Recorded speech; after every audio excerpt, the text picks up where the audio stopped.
क्योंकि मामला झारखंड से जुड़ा हुआ है। आप सबने देखा कि कल किस प्रकार से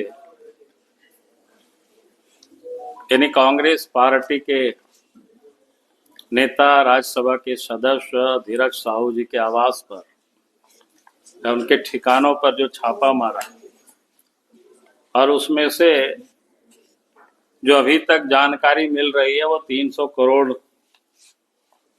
रुपया बरामद हुआ है। मैं ये समझता हूं कि संभवतः ये सीधा सिर्फ धीरज साहू का ही नहीं बल्कि कांग्रेस पार्टी या जो एनडीए गठबंधन है उन सब लोगों के ये पैसे हैं।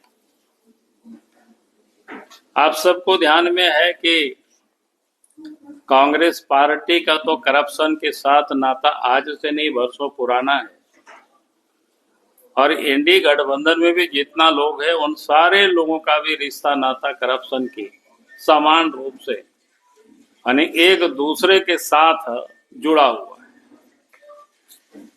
आप सबको याद होगा कि झारखंड में भी पिछले दिनों जब ईडी ने छापा मारा तो उस वक्त भी ये पता चला था कि 1 करोड़ रुपया झारखंड में भी मिला,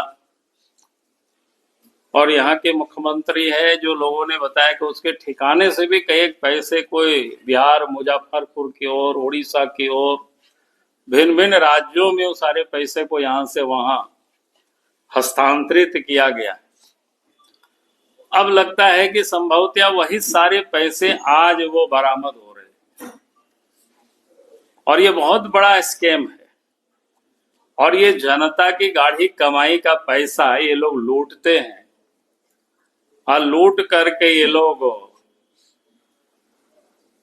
उसी पैसा से नामी बेनामी संपत्ति भी लोग अर्जित करते हैं देश विदेशों में। और जानकारी तो यहां तक मिलती है कि एक सोना भी खरीद करके लोगों ने जमीन के नीचे गाड़ करके लोगों ने रखे हुए। अभी कोई सामान्य घटना नहीं है कि बहुत बड़ी घटना है। मेरे समझ से हाल फिल के दिनों में जो इतनी बड़ी रकम नगद शायद और कहीं नहीं मिला था, ये अभी जो छापामारी में बरामद हुआ।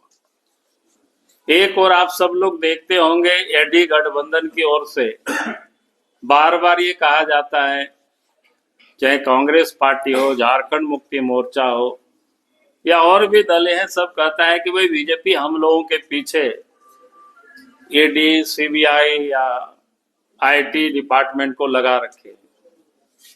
भाई आप तो बिल्कुल साफ है कि भाई क्यों ये लोग डरते हैं और क्यों ये लोग इस प्रकार की आलोचना करते रहते हैं।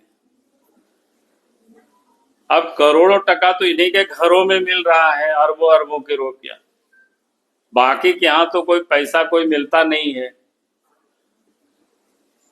तो ये बड़ा ही और मामला है, और मैं समझता हूं कि इस पैसे का जुड़ाव कांग्रेस पार्टी के शीर्ष नेता से लेकर के झारखंड के मुख्यमंत्री तक से ये जुड़ाव होगा, मुझे ऐसा लगता है।